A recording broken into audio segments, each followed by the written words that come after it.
네, 여러분 안녕하세요. 카메거진 최정필 기자입니다. 제가 오늘 준비한 차는 얼마 전에 소개를 해드렸던 바로 그 차, 기아의 더 뉴 K3입니다. 이번에는 이 K3를 최초로 시승을 해볼 수 있는 기회를 얻어서 준비를 해봤습니다. 과연 이 K3 지난번에 살펴보지 못한 부분은 어떤 부분들이 있는지, 또 직접 운전할 때는 어떤 느낌을 전해주는지 하나씩 살펴볼 수 있도록 하겠습니다.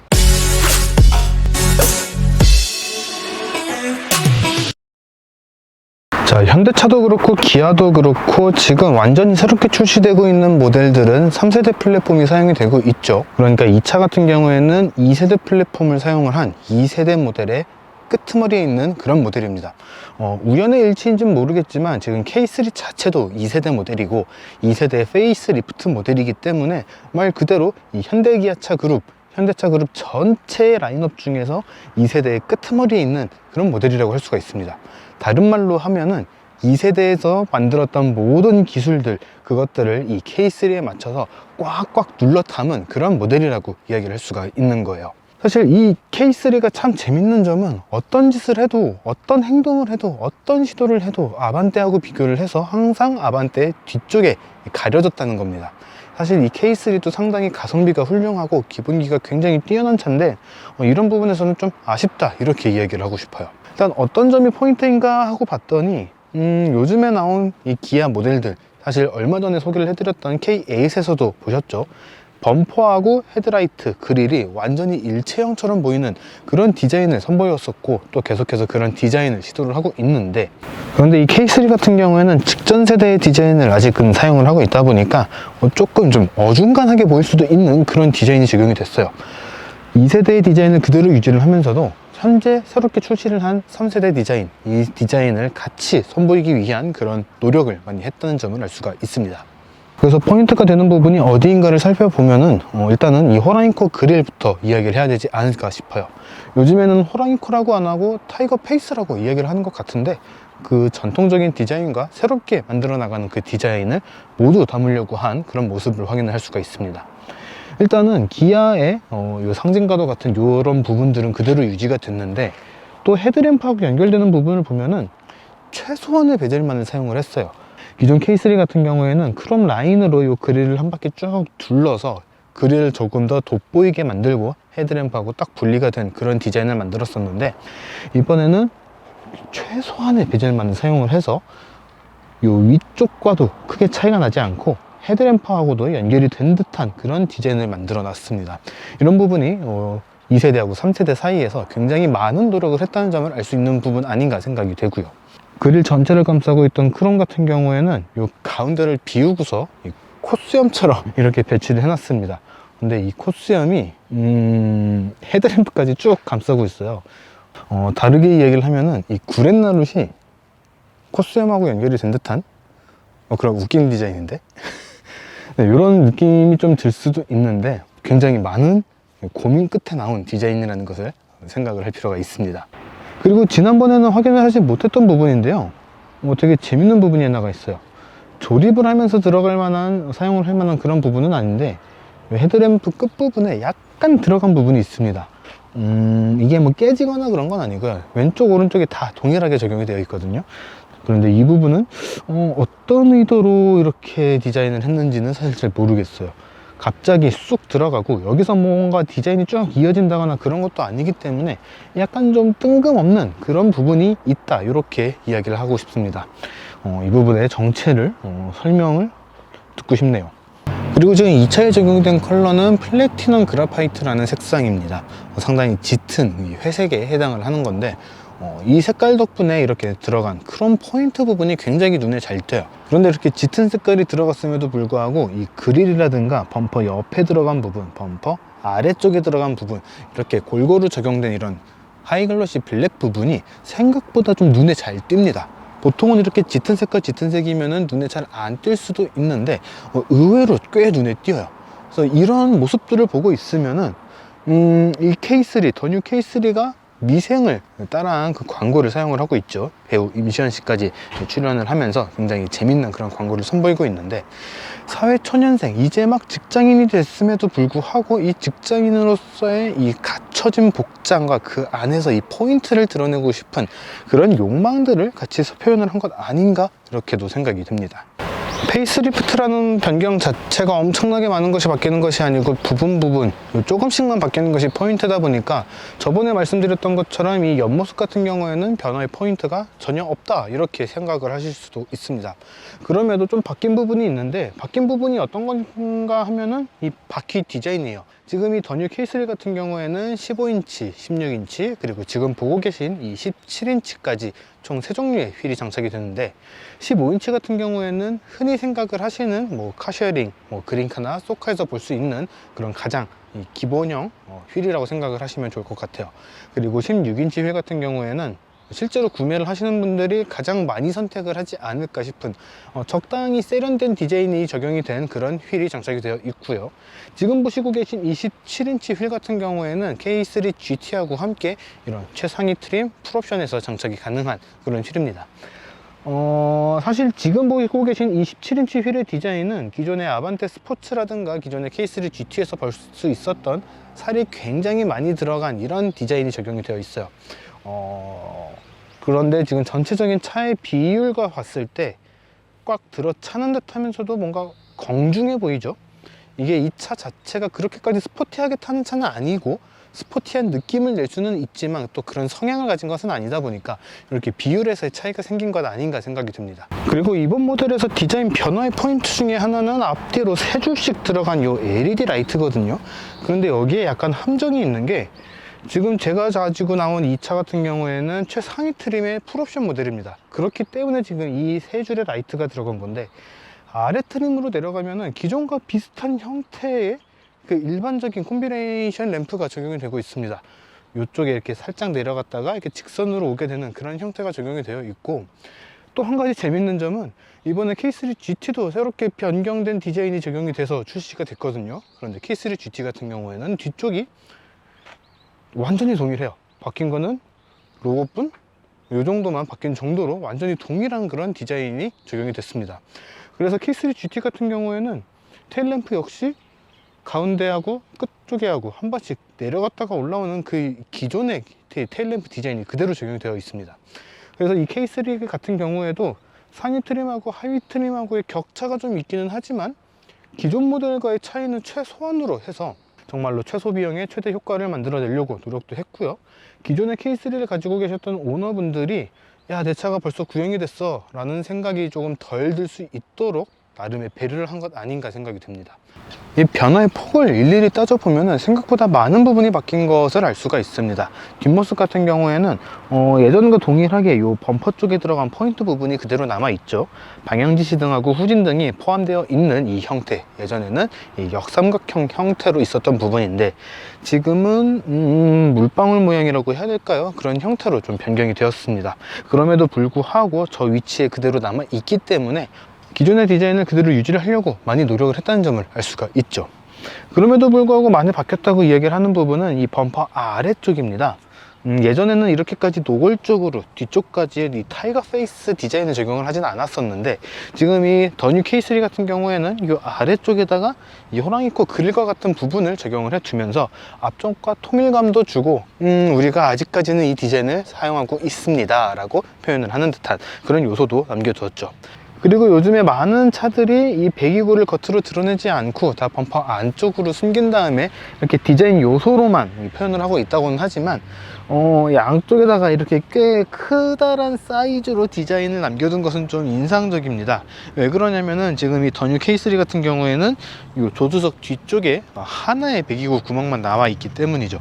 그마저도 안쪽에 숨어서 바닥을 향해서 내려가 있는데, 이렇게 양쪽에 꽤 크다란 사이즈의 이렇게 구멍을 남겨둔 것, 이것은 좀 재밌는 부분 아닌가 생각이 듭니다.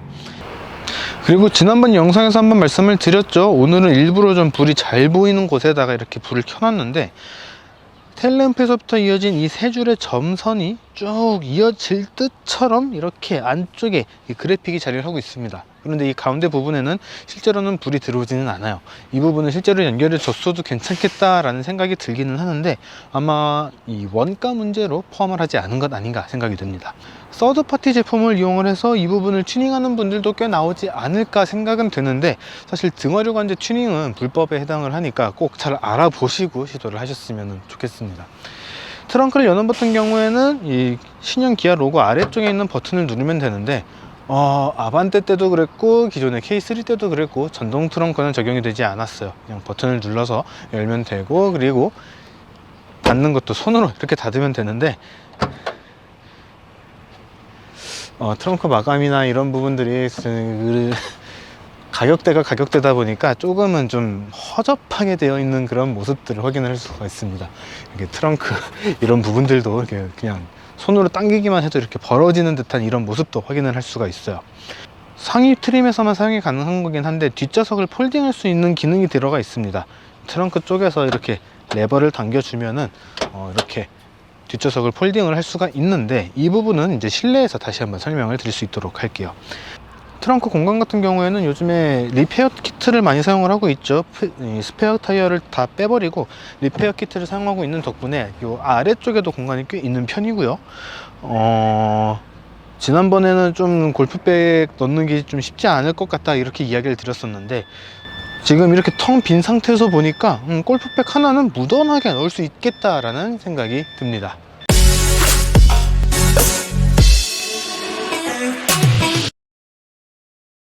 자, 이번에는 더뉴 K3의 실내를 살펴볼 수 있도록 하겠습니다. 한번 보여드리기는 했었지만 조금 더 자세하게 뜯어볼 수 있도록 할게요. 지금 일단 카메라에서 보이실 텐데, 지금 적용된 이 색상 상당히 밝은 톤이죠. 이번 더뉴 K3에서 새롭게 적용이 된 오렌지 브라운 컬러라고 하는 색상입니다. 약간 좀 밝은 황토라고 해야 될까요? 그런 색깔이 적용이 되어 있는데 상당히 좀 발랄한 색깔이 적용된 것이 특징이에요. 지금 아까 외관에서 말씀드렸던 것처럼 이 차의 외관 색상은 플래티넘 그라파이트라고 하는 약간 좀 무거운 컬러가 적용되어 있는데, 이렇게 색상이 대비되는 것도 꽤 괜찮은 선택이 되지 않을까 생각이 듭니다. 일단 몇 가지가 보이긴 하는데, 기본적으로는 기존의 K3 디자인을 그대로 유지를 했습니다. 조금 바뀐 부분이라고 한다면은 이 K5에서 선보였던 이 날씨가 보이는 이 다이나믹 계기판 10.25인치 디스플레이를 선택 품목으로 추가를 하면은 이렇게 사용을 할 수가 있는데, 이 부분 같은 경우에는 이 메뉴에서 계기판 테마를 따라서 기존의 이 노멀한 두 개의 바늘이 보이는 계기판을 선택을 할 수도 있고요. 지금처럼 이렇게 다이나믹 계기판을 사용을 할 수도 있습니다. 이 부분도 참고를 하시면 좋을 것 같고요. 기아의 새로운 로고가 적용된 요 클락션 겸 에어백 부분, 요 부분이 이제 눈에 들어오는데, 더 K8에서처럼 요 새롭게 바뀐 부분, 요 로고 쪽은 약간 메탈이 들어가 있고요. 그 외 부분은 플라스틱으로 구성이 되어 있습니다. 이 신규 로고를 적용을 하는 부분을 다 이렇게 메탈로 지금 적용을 하고 있는데, 과연 이 부분이 언제부터 그냥 단순 음각으로 바뀌게 될지가 좀 궁금해집니다. 이런 부분 언제 바뀌는지 이런 것들을 보는 것도 꽤 재밌는 요소가 되지 않을까 싶어요. 그리고 이제 HDA가 적용이 됐는데 HDA2는 아니고요. 가장 기본적인 형태인 HDA1이 적용이 되어 있습니다. 그러면서 차선 이탈 방지 보조하고 함께 차선 중앙 유지 보조가 같이 적용이 됐어요. 이 기능이 스티어링 휠에 있는 버튼으로 이제 통합이 됐는데, 통합이 되면서 이 스티어링 휠 왼쪽에 있는 이 펑션 버튼에 두 개의 멍텅구리 버튼이 생겼습니다. 기존에는 이쪽에 이제 차선 이탈 방지 보조 관련된 기능이 있었고 이랬던 걸로 기억을 하는데, 이런 기능들이 통합이 되면서 불필요해진 부분은 그냥 멍텅구리 버튼으로 이제 마감을 한 그런 부분을 확인을 할 수가 있습니다. 이런 것들은 더 나은 기능을 제공을 하기 위해서 포기를 한 부분이기 때문에 단점이라고 이야기하기는 조금 애매할 것 같아요. 만약에 이 차를 가변배기라든가 이런 서드파티 제품으로 튜닝을 한다면은 그런 끄고 켜는 버튼을 누르기에는 괜찮은 그런 요소 아닌가 싶기는 합니다. 거기다가 이 항공기 터빈처럼 생긴 이 에어컨 송풍구도 그대로 유지가 됐고요. 1800이라는 폭을 가지고 있는 상당히 컴팩트한 차기는 하지만 실내에서 봤을 때 조금 더 넓어 보이도록 하는 이 크롬 라인도 그대로 유지가 된 점을 확인할 수가 있습니다. 요 지금 도어 쪽에 있는 요 스티치 같은 경우에는 실제 스티치는 아니고요, 스티치처럼 보이도록 한 이런 부분입니다. 실제로는 약간 좀 플라스틱, 고무 이런 거에 가까운 소재로 되어 있고 가죽은 아니기 때문에 스티치도 실제 스티치는 아니라는 점 확인을 하시면 좋을 것 같습니다. 요 대시보드 쪽에도 마찬가지고요. 대체로 진짜 스티치보다는 가짜 스티치 형상이 들어갔다는 점 참고를 하시면 좋을 것 같습니다. 그리고 이제 전자식 이 사이드 브레이크가 적용이 되어 있는데, 지금 이 차 같은 경우에는 계속 말씀드리지만 풀옵션이기 때문에 이렇게 전자식 사이드 브레이크가 적용이 됐거든요. 그런데 만약에 이 하위 트림을 선택을 하게 되면은 요 손으로 당기는 요 사이드 브레이크가 장착이 될 겁니다. 그렇게 되면은 이쪽에 있는 작은 수납 공간과 함께 요 사이드 브레이크 부분이 이렇게 당기는 사이드 브레이크 레버가 적용되지 않을까 싶어요. 그 다음에 두 개의 컵홀더하고 함께 열선 시트, 통풍 시트, 핸들 열선, 그 다음에 주차 파킹 센서, 주변 카메라, 드라이브 모드 셀렉터까지 기어 레버 주변에 배치가 되어 있고요. 무선 충전 패드가 위쪽에 자리를 하고 있어서 뭐 갤럭시 노트 시리즈나 꽤 큰 아이폰 시리즈도 다 충전을 하는 데는 무리가 없다, 이렇게 얘기를 할 수가 있습니다. 요 내비게이션 기능 중에 UI UX 기능 중에서 조금 눈에 들어오는 거는 후석 취침 모드입니다. 사실 최근 모델들 K5나 K8이나 뭐 카니발이나 비교적 최근 나온 모델들에 추가가 되고 있는 기능들이죠. 이 후석 취침 모드 같은 경우에는 일정 이상의 볼륨으로 음악을 듣고 있었을 때, 소리를 듣고 있었을 때 이 버튼을 누르게 되면은 뒷좌석에는 소리를 꺼주는, 그래서 앞좌석에서만 들을 수 있도록 해주는 그런 기능입니다. 이게 뒷좌석 탑승자를 위한 기능인데, 이게 K3에도 장착이 된다는 것은 꽤 여러 사람들에게, 다양한 연령층에게 이 차를 어필하기 위해서 사용을 한 것 아닌가, 이렇게 생각이 돼요. 거기다가 카투홈이라든가 기아페이라든가 발렛 모드까지 다 포함이 되어 있어서 최근 기아차에서 누릴 수 있었던 이런 모든 편의 기능들을 다 누릴 수 있게 됐다, 이렇게 생각을 하시면 좋을 것 같습니다. 자, 이번에는 더 뉴 K3의 2열을 살펴볼 수 있도록 하겠습니다. 마찬가지로 운전석과 조수석을 제 몸에 맞춰둔 상태인데 무릎 공간 상당히 많이 남는 거 좀 인상적일 것이라고 생각이 됩니다. 늘 그렇지만 이 현대차하고 기아의 이 차종들은 다리 공간을 비롯해서 여러 부분의 이 공간들을 참 넉넉하게 만드는 것들이 참 신기한 부분 아닌가, 이렇게 생각이 들 정도예요. 무릎 공간도 주먹 하나 넉넉하게 들어갈 정도로 꽤 넓은 공간 나와주고 있죠. 거기다가 지금 발 공간도 꽤 넓은데, 지금 제가 신고 있는 신발이 워커예요. 꽤 큰 신발을 신고 있는데, 그럼에도 불구하고 발을 두는 거라든가 이렇게 움직였을 때 이 공간 자체가 그렇게 불편하지가 않습니다. 꽤 아래로 내려가 있는 그런 구성임에도 불구하고 발을 움직이거나 했을 때 이렇게 크게 불편함이 없는 점, 이런 점들은 좀 재밌는 부분이라고 생각이 됩니다. 머리 공간 같은 경우에도 이렇게 딱 등받이하고 엉덩이 딱 깊숙하게 딱 하면은 살짝 닿아요. 사실 이게 차급이 작다 보니까 공간을 넓히는데 약간 한계가 있긴 한데, 이렇게 딱 했을 때 머리가 살짝 닿는 정도. 이렇게 앉았음에도 머리가 살짝 닿는다는 것은 그럼에도 불구하고 이 차의 실내 공간이 상당히 넓다는 의미가 됩니다. 그렇기 때문에 물론 오랜 거리, 장시간의 운전에서 오랫동안 앉아있는 것은 조금 불편할 수도 있습니다. 그런데 그럼에도 불구하고 이 K3는 이전의 아반떼도 마찬가지였지만 꽤 편안하게 이동을 할 수 있는 그런 공간을 가지고 있다는 거죠. 뒷좌석의 편의 장비 같은 경우에는 뭐 특별한 거는 없어요. 가운데 하나의 USB A 타입 충전 포트 자리를 하고 있고, 그 위쪽에 에어컨 송풍구가 자리를 하고 있고, 도어 쪽에 포켓형 이 손잡이하고 컵홀더 하나 자리를 하고 있습니다. 이 에어컨 송풍구나 이제 USB 충전 포트 같은 경우에는 아마도 아래 트림으로 내려가면은 빠지지 않을까 생각이 되는데, 지금 이 차 같은 경우에는 풀옵션이다 보니까 이렇게 적용이 되어 있는 모습을 확인할 수가 있습니다.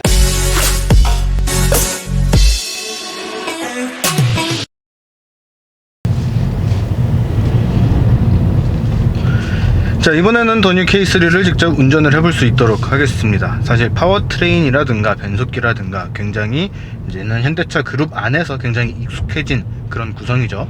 엔진 같은 경우에는 스마트 스트림 1.6 가솔린 엔진이 장착이 됐고 IVT 무단 변속기라고 하는 IVT 변속기가 장착이 됐습니다. 사실 IVT라고 거창하게 표현은 하고는 있는데 결국에는 CVT 변속기죠. 그런 변속기를 장착을 하고 있습니다.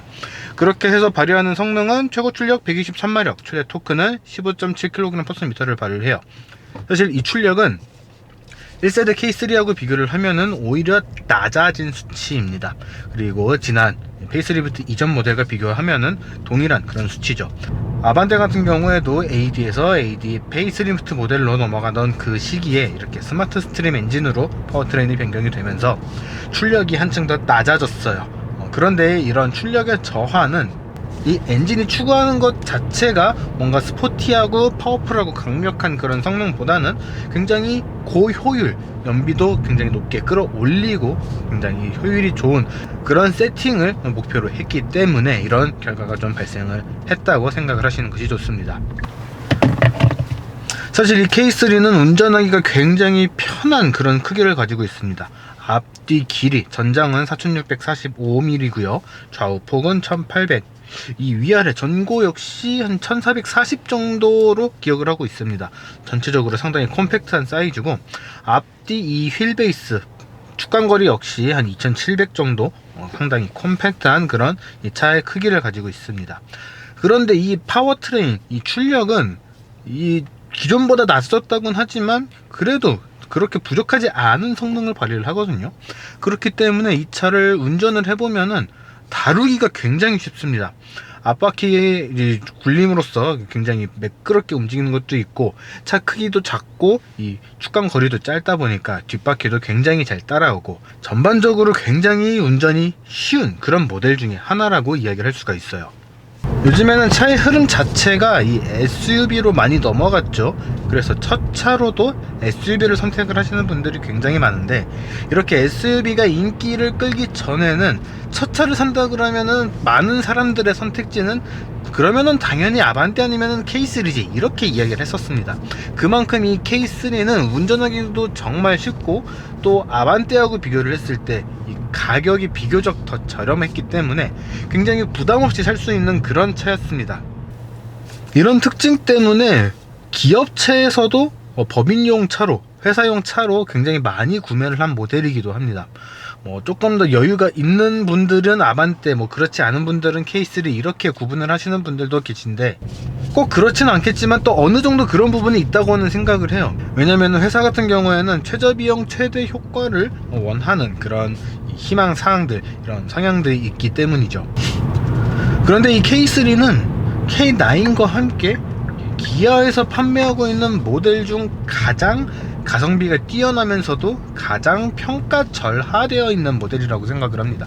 기아라서 현대보다 못해야 된다 하는 그런 것들이 약간씩 좀 깔려있기는 한데 전혀 그럴 이유가 없거든요. 그런데 이 K3는 이 저렴한 모델, 비교적 저렴한 이 엔트리 모델임에도 불구하고 아반떼를 이겨서는 안 된다, 너는 꼭 아반떼보다 한 단계는 부족해야 된다 라고 하는 그런 이미지가 좀 깔려 있었습니다. 사실은 그거는 굉장히 안타까운 일이고 전혀 그럴 필요가 없는 굉장히 불합리한 그런 시선이라고 생각을 합니다. 이번처럼 이렇게 세대 변경과 부분 변경의 이 단계 차이가 나는 것이 아니라면은 K3는 절대 아반떼하고 비교를 했을 때 부족하지 않은 그런 모델이라고 얘기를 할 수가 있습니다. 아반떼를 이기지 못하는 서자의 서글픔을 너무 열심히 대변을 했나요? 제가 기아 브랜드의 차들을 대체로 좀 좋아해서 그런 걸 수도 있겠는데, 원래 본연의 목적으로 돌아가겠습니다. 이 K3는 운전이 정말 쉽고 편한 차예요. 그렇기 때문에 운전을 잘 못하시는 분들, 초보 운전자들에게도 운전을 배우는 용도로서 정말 좋은 교육 보조 자료고, 운전을 웬만큼 한다 하시는 분들에게는 이 드라이빙 스킬을 끌어올릴 수 있는 그런 최고의 연습 도구입니다. 사실 우리나라에서는 이 모터스포츠에 진입하는 이 레이스로서 예전에 이 KSF, 아반떼컵과 K3 컵이 있었죠. 그렇게 사용이 될 만큼 정말 운전이 쉬운 그런 모델이라고 할 수가 있습니다. 이렇게 방향을 바꾸거나 차선을 바꾸거나 했을 때 내가 원하는 만큼 정확하게 차를 움직여줘요. 정말 내가 딱 원하는 만큼 움직여주고 원하는 만큼 방향을 돌려줍니다. 이게 정말 정직하다고 할 수 있을 정도로 정확하게 방향을 틀어줘요. 뭐 그렇지 않은 차가 이상한 것 아니야? 당연한 거를 너무 당연하다고 정확하다고 이야기를 하는데 라고 생각을 하실 수도 있는데, 조금 더 뭐 럭셔리한 차라던가 이런 차들은 부드러운 핸들링을 위해서 내가 돌리는 것보다 조금 더 천천히 돌아간다던가 이런 회두성에 좀 차이가 있을 수도 있거든요. 그런데 이 K3 같은 경우에는 정말 내가 원하는 만큼 정확하게 틀어주기 때문에 훨씬 더 직관적으로 운전을 할 수가 있다는 거죠. 거기다가 가속 성능 같은 경우에도 굉장히 교과서적입니다. 한 시속 100, 110km까지는 굉장히 부드럽게 올려주고요. 그 이후부터는 물론 이 K3도 그렇고 아반떼도 그렇고 우리나라에서만 판매하는 모델은 아니지만, 야 우리나라에서는 그 이상 달릴 만한 도로가 별로 없어, 너는 이 정도면 충분해 하면서 이 가속 성능 측면에서도 굉장히 정직하고 또 교과서적입니다. 사실 우리나라에서만 판매되는 그런 모델은 아니기는 하지만 시속 100에서 110km 정도까지는 굉장히 무던하고 부드럽게 속도를 올려주지만, 그 속도를 딱 넘어가면은 그때부터는 죄송하지만 이 이상으로 달릴 수 있는 곳은 별로 없답니다. 조금 천천히 달려주세요 라고 이렇게 이야기를 하는 것처럼 굉장히 좀 차가 힘들어하는 그런 모습을 보여주기도 해요. 정말 재밌는 부분은 밖에서 들려오는 이 진동과 소음 같은 것들, 특히 이 소음 측면에서도 꽤나 정직합니다. 물론 이제 속도가 오름에 따라서 이 소리가 들려오는 정도는 계속해서 정직하게 이렇게 커지는데, 딱 시속 100km를 넘어가면은 그때부터 소리가 한층 더 커져요. 지금 제가 달리고 있는 곳이 중부고속도로고 지금 시속 90, 95 이 정도 속도로 달리고 있는데, 지금이 딱 106km거든요. 이게 지금 소리가 들어가는지 모르겠는데 딱 100km 넘어가는 순간부터 소리가 조금씩 더 커져요. 그러니까 증가하는 폭이, 소리가 커지는 폭이 한 단계씩 쭉쭉쭉쭉 올라가다가 딱 100km가 넘는 순간부터 이씩 올라가는 그런 느낌입니다. 소음 측정기를 이용해서 측정한 것이 아니기 때문에 정확하게 1dB, 2dB 이렇게 올라갑니다 하는 거는 아니지만, 정말 놀라울 정도로 이 시속 100km를 딱 넘어가면은 그때부터 소리가 더 커지는 것이 체감이 된다는 거죠. 이 진동 측면에서도 꽤 정직합니다. 한 시속 80, 90 정도에서는 무던하게 넘어가 주는데, 시속 100km를 넘어가면은 시속 110km, 시속 110km부터는 조금 이 충격이 바운드가 좀 시속 110km 정도? 그 정도 속도를 넘어가면은 그때부터는 이 요철에서의 리바운드가 옵니다. 이 리바운드가 온다는 것은 이 요철을 지나갔을 때 좀 출렁출렁 하면서 이 충격을 깎아 나가고 다시 원상태, 원래 이 부드럽고 편안한 상태로 돌아가려는 이 성질이 조금 더 탕 하고 한계치를 넘어선 듯한, 이 스트로크, 한계 스트로크를 넘어선 듯한 그런 반응을 보여준다는 거죠. 파워트레인의 변화가 없음에도 불구하고 이번에도 역시 300km 이상 길들이기까지 하면서 주행을 해봤습니다. 다시 이 K3의 이 주행 감각을 다시 한번 되새기는 그런 시간이 아니었나 생각이 되는데, 2세대 플랫폼의 끝을 잡고 있는 만큼 2세대 플랫폼에서 보여줄 수 있었던 그런 모든 것을 보여준 모델 아닌가 생각이 됩니다.